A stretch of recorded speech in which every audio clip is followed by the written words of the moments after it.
If you're looking for the perfect side dish this holiday season, I got you covered with this cheese and potato pie. It is cheesy, it is gooey, and it has a special ingredient that's so unexpected, but adds so much flavor to this dish. I am talking bits of sweet caramelized onions, soft little nuggets of potato, melty Gruyere cheese, and almost like an egg quiche base. We're putting it in a pie dish, we're baking it up.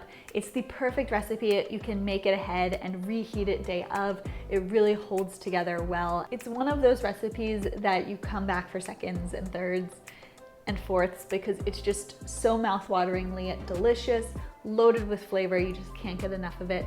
And it's a perfect cheese and potato pie. So that is what we were making today. Cheese and potato pie. The entire recipe is linked down below in the description box. It's on my blog, thetoastedpienut.com. And without further ado, let's get cooking.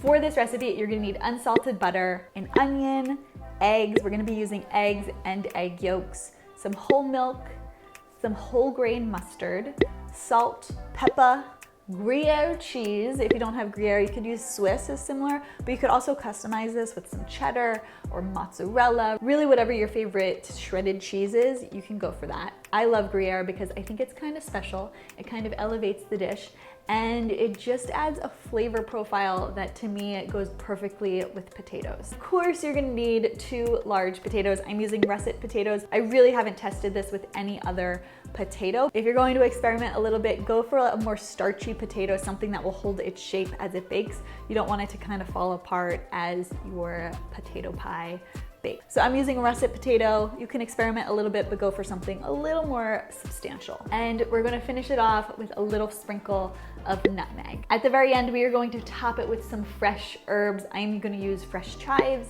You could also use rosemary, would be amazing, some thyme, basil, even parsley would be meh.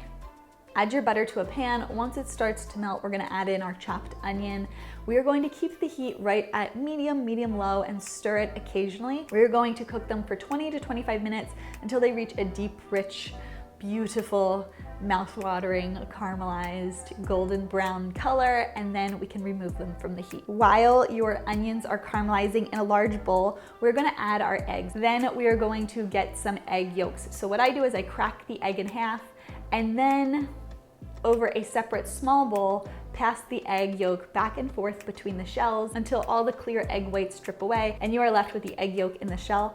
Add that egg yolk to your big bowl with all the other eggs, and then I like to give the eggs a nice whisk before we add in the other ingredients. So then we are going to add the milk, the whole grain mustard, and this, my friends, is the secret ingredient that adds so much delicious, mouth-watering flavor to this savory pie. Then we're gonna add some salt and pepper and just give it a nice whisk until it is combined. Pop over to your cutting board with your box grater and start shredding your Gruyere cheese. Shred your Gruyere cheese until you get 2 beautiful mountains of shredded Gruyere. You want about 2 cups, and then you can add them right to your bowl. Once our cheese is in the bowl, we are also going to cut up our potatoes. You can really have fun experimenting different ways you cut your potatoes. I'm gonna cut them into little cubes. You want them to be pretty thin, so I'm doing about 1/2 inch thick little box cubes. I think the cubes are fun because it adds a texture to the pie, but you could also shred your potatoes to make a nice little hash brown cheese and potato pie.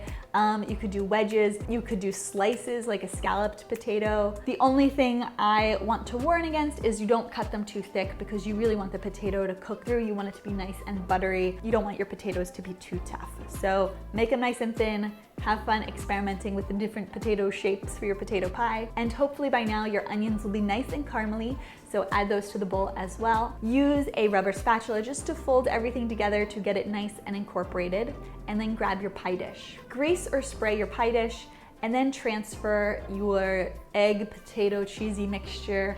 Pour it right into your pie dish. The potatoes tend to clump up right in the middle, so I like to use my spatula to rearrange and make them nice and even. Just give it a little shake, a little shimmy with your spatula, and that should help even it all out. The final step before we bake it, we are going to sprinkle it with some ground nutmeg. This is gonna give it a nice coziness, a nice home-cooked feel. It's gonna complement the Gruyere and the potatoes and the mustard. This is a trick my mom always does. I can't say enough about it. It just adds the perfect finishing touch to the top of your dish. So once you sprinkle that nutmeg, cover the whole dish with aluminum foil, and we're gonna pop it in the oven. Halfway through baking, we're gonna take off the aluminum foil and allow it to finish baking uncovered. At the very end, we are going to pop it under the broiler just to get it nice and crispy and gooey and golden brown bubbly on the top. And then let it sit for about 10 to 15 minutes, let it cool down, and then you can dig in.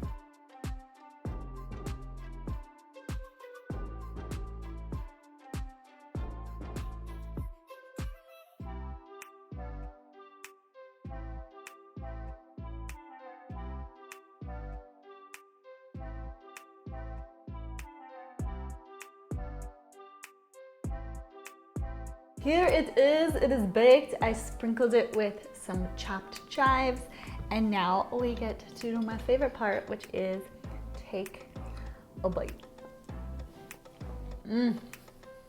It is so good. It reminds me of scalloped potatoes meets a quiche.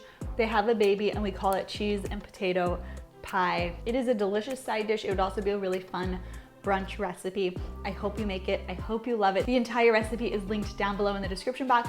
You can find it on my blog, thetoastedpinenut.com. And that is it for me today. I am Lindsay. Thank you so much for cooking with me, and I will see you in my next video.